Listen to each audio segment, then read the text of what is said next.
Welcome to Kenton's videos. Enjoy the video.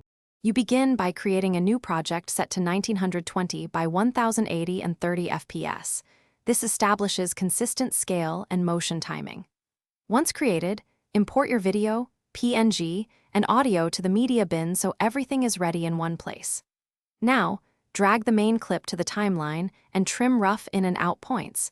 Make sure to set the playhead where you want the first edit. This first sequence gives you a foundation to layer effects and masks without recreating settings later. Next, you refine motion with keyframes, animate position, scale, and opacity, and apply ease in and ease out for natural movement. While animating, create masks directly on the layer and keyframe the mask path to follow subjects. This isolates elements for color grading or transitions. Add blending modes and subtle color adjustments to unify layers and enable motion blur for realism. Once the middle sequence reads smoothly, play back and note timing discrepancies to correct with frame-level tweaks. To finish, set export to H. 264 at 1920 by 1080 with an 8 to 12 Mbps bitrate for good quality and manageable size.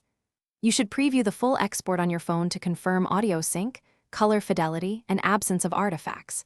Make sure transitions feel natural.